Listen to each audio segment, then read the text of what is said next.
La Sierra de Zariqueta es como una de las paredes que protegen a este pueblito de Arizcuren en la ladera de la montaña. Nosotros cuando nos asomamos a la ventana lo que vemos son las crestas que definen súper bien la Sierra de Zariqueta.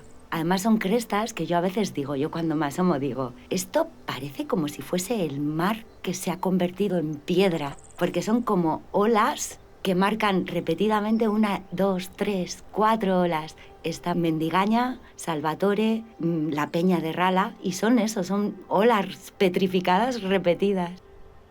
Pues sí, es una zona montañosa con peñas y con campas y con mucho bosque autóctono, sobre todo en la zona del valle, ¿no? El valle está lleno de robles, encinas, hay mucho arce. Pues indudablemente lo que me encanta observar cómo crecen las plantas de esa zona, ¿no? Es una zona a 1.200 metros de altitud.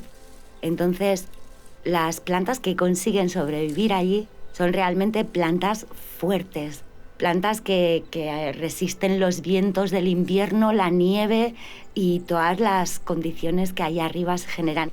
Entonces, recolectar el tomillo de esas campas, yo le digo a la gente, este tomillo, o sea, aunque solo sea por el lugar donde ha crecido y donde se ha hecho fuerte, es que este nos va a transmitir todo lo que tiene. Allí en la Sierra de Zariqueta, la asociación Aranzadi descubrió que había existido un emplazamiento de un poblado.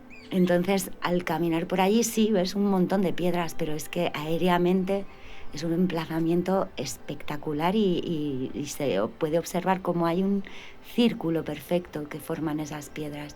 Y 800 metros más adelante caminando se ha descubierto también el lugar donde hacían sus ritos sagrados está compuesto por 5 círculos de cromlechs alineados, 1, 2, 3, 4, y el quinto desemboca en la zona más abierta, desde donde puedes observar desde los picos de los Pirineos nevados, todas las montañas de Navarra.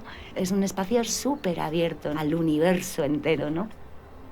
Es una zona preciosa. Es como si se te abre el mundo, la luz, la transparencia, la limpieza, el poder sentirte un poco en la piel de aquellos que vivían tan metidos como un ser vivo más dentro de ese espacio natural. Es algo muy bonito.